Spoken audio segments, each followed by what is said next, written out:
The restaurant was almost empty except for a woman sitting by the window, her trembling fingers tracing the rim of her untouched glass. Claire had been there for 40 minutes, her heart hopeful at first, then humiliated, and now just hollow. She had dressed carefully, chosen her words for the night, rehearsed the polite laugh she hadn't used in years. The man she was supposed to meet never came. Before I tell you what happened next, tell me in the comments where you're rewatching from. I love knowing who is listening. She took a shaky breath and stared outside, watching rain smear the streetlights into rivers of gold. The waiter, a kind man with tired eyes, approached and whispered, "Would you like me to close your tab, ma'am?" She nodded, her lips tight. Somewhere deep inside she'd known this would happen. Her ex-husband Richard had set this up, a blind date. His way of saying you need to move on. He said he'd met a good man, someone patient and gentle, someone who deserved her.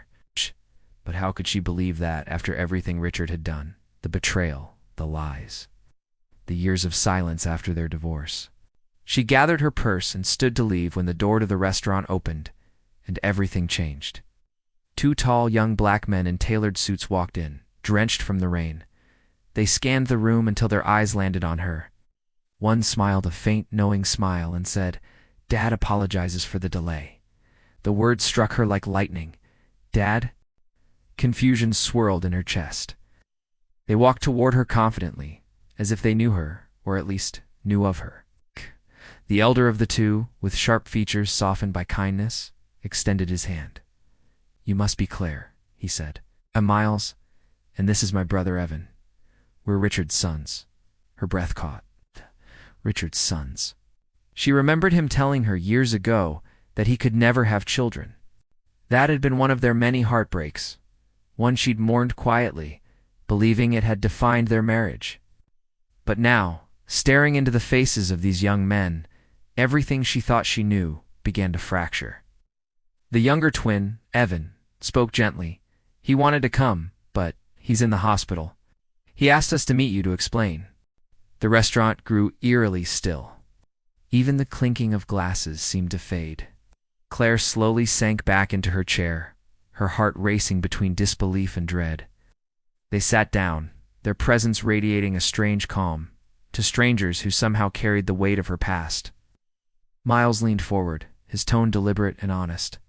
"He's been sick for a while, lung cancer. Didn't tell anyone. Until last week?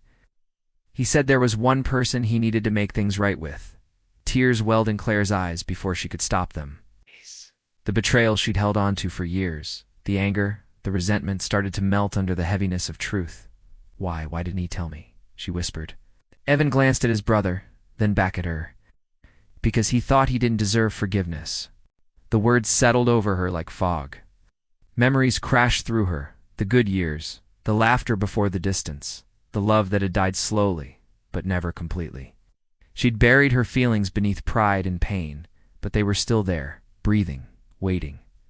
Miles slid an envelope across the table. "I asked us to give you this."